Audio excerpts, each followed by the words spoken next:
Today, I want to talk about Loewe, not just as a beautiful fashion house, but as a brand that is directing and architecting culture. Now, Loewe has this new fashion house feel to it, but it's actually a heritage brand, and so it has all of those benefits behind it, but it has nailed this balance of feeling contemporary while being able to capitalize on its years and years of heritage and history. And that is precisely why I like to study it today, because I think that there's lessons that can be learned from both sides of the aisle, from both the newer, fresher maisons and also our heritage brands that have an established place in the market but are fighting to stay relevant for today's consumer. Over the past few years, Loewe has quietly and confidently become one of the most forward-thinking luxury brands of our time. I'm a huge fan, and their campaigns are not just about relatability. If anything, they actually stray far from that. They leverage surrealism and escapism to sell products and to sell a portal into a new world in a universe that they have built. And in 2025, the shift could not be more timely.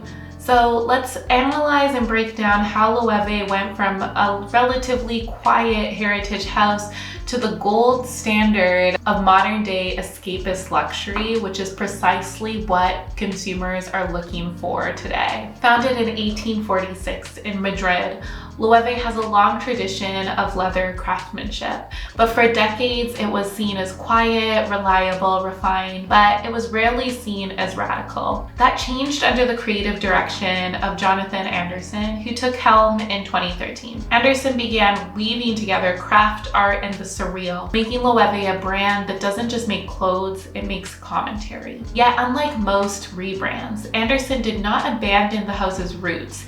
He reinterpreted them, leaning into Spanish craft heritage and elevating it to something cerebral and cinematic. Escapism has always been a part of fashion, but for Loewe, they've created an entire language out of this concept. Recently, Vogue Business published an insight that I think is super relevant as we analyze this brand. In a time of digital surveillance, economic instability, and information fatigue, consumers are seeking fantasy, not relatability. Loewe's recent campaigns tap directly into this cultural undercurrent, from pixelated garments that glitch in real time to runway shows resembling dream sequences. They invite us to a world that isn't quite ours, but could be. Their CGI-infused visuals, surreal styling, and cinematic edits position the brand not just as a maker of objects, but of worlds. And it's working. In a marketplace flooded with brands chasing authenticity, Loewe is reminding us of the luxury of unreality. We're witnessing the return of fantasy in design, less behind the scenes and more beyond this world. Loewe's creative direction walks the line between art house and fashion editorial. The mood is always a bit off-kilter, off-centric, and intentionally too much or not enough. The typography is modernist, the logo is minimal, but campaigns are maximal, imbued with drama, stillness, and surrealist tension. They've turned the absence of context into a signature.